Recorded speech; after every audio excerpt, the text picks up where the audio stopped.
Halo guys, berjumpa lagi bersama gua di channel ini. Oke, pada kesempatan kali ini gua akan membahas politik nih.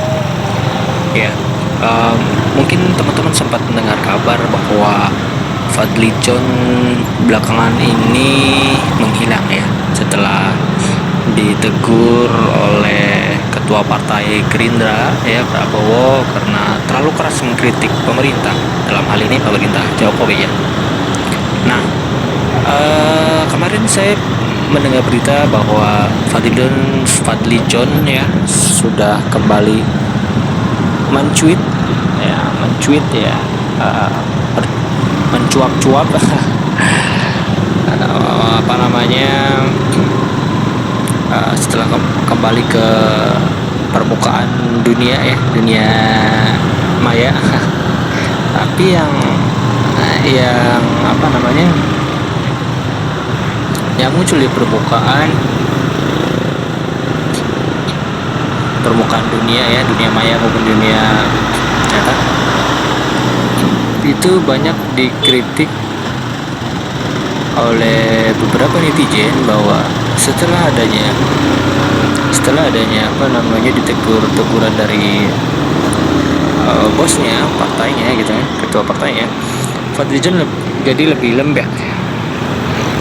lebih lembek kepada rezim, nggak sangar lagi katanya. Dan saya pun pernah membaca berita dari detik.com ya, dengan judul tajuk yang menyatakan bahwa usai 2 pekan menghilang, Fadly John pasang foto duduk sebelah Puan. Jadi terhitung 2 pekan Fadly John itu menonaktifkan mode menyerang ya, setelah ditegur Ketua Umum Partai Gerindra Prabowo Subianto. Tak lagi mode menyerang ya, Fadly John kini mengaktifkan mode bersama Puan.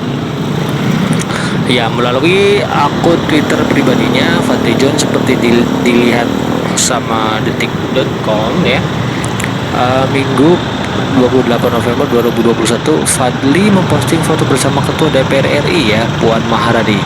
Fadly bersama Puan menghadiri sidang Interparliamentary Union atau IPU ke 143 di Madrid, Spanyol. Hanya sebuah foto yang diunggah Fadly. Dalam foto tersebut terlihat pula politisi PDIP Charles Honoris. Nah, di sini pun terlihat diapit oleh Fadly dan Charles ya. Ketiga kompak mengenakan setelan jas dan mengenakan masker tentunya untuk prokes ya. Warna masker yang mereka kenakan tampak serasi juga. Fadly dan Charles memakai masker warna hitam, sedangkan Puan warna putih ya. Nah, Indonesian Relation with Speaker DPR RI Puan Maharani ya, IP dengan hashtag IPU 143, tulis Fadly John di Twitter. Seperti diketahui ya, Fadly John menghilang dari Twitter setelah menyindir Presiden Joko Widodo atau Jokowi kapan ke Siantang, Kalimantan Barat, dan perihal cuitan soal deforestasi ya. Nah, sebelum itu Fadly juga sempat menimpali mantan Menteri Kelautan dan Perikanan Susi Pujiastuti ya, yang dari kegiatan Puan menanam pada hujan. Setelah kedua cuitan Fadly itu, Prabowo kemudian melayangkan teguran ya kepadanya. Setelah ditegur itulah, Kepala Badan Kerjasama Antar Parlemen DPR itu menonaktifkan kode menyerang di Twitter. Hilangnya Fadly John dari jagat Twitter juga sempat dianalisis ya oleh founder The Shares Network, Hasan Hasbi. Analisis pertama ya, Fadly ditegur karena cuitan deforestasi, kedua karena menyindir Puan. Nah, itu yang yang pernah gue baca di detik.com ya. Jadi satu sisi memang Prabowo sudah bergabung ya dengan pemerintah dalam hal ini, yang awalnya berselisih ya jadi kandidat lawan, sekarang sudah menyatu di pemerintah Jokowi.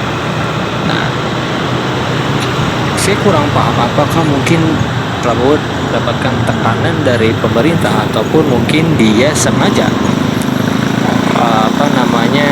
memberikan angin segar kepada pemerintah agar tidak ada yang mengomentari pemerintah saat ini gitu. Sehubungan dengan Fadly John adalah anggota partai Gerindra. Tentu dalam hal ini Prabowo nggak akan tinggal diam juga ya kalau misalkan banyak komentar yang berseberangan dengan pemerintah yang dilakukan oleh anggota partainya. Nah, menurut saya ini dilakukan ya salah satunya untuk menjaga nama baik anggota partai Gerindra ya. Dalam hal ini kan sudah ikut dengan pemerintah walaupun sebelumnya berseberangan kayak gitu ya, politik lah seperti itulah. Jadi jangan terlalu mengkumpul-kumpul sekali mendukung si itu sampai mati-matian gitu ya, sampai agama pun dilecehkan gitu ya, karena itu politik ya. Mereka yang bermain politik ya mereka yang mendapatkan uang gitu. Kecuali politik itu dipergunakan untuk kepentingan masyarakat ya, tapi kan selama ini di mata gua ini selama ini sepertinya gitu ya, mereka hanya mementingkan kelompok-kelompoknya saja gitu ya. Dari dulu seperti itu lah, karena dari segi masyarakat kitanya pun juga mudah untuk disogok ya. Dalam hal ini contoh kasusnya di perkampungan saja ya, karena gue juga pernah tinggal di kampung ya.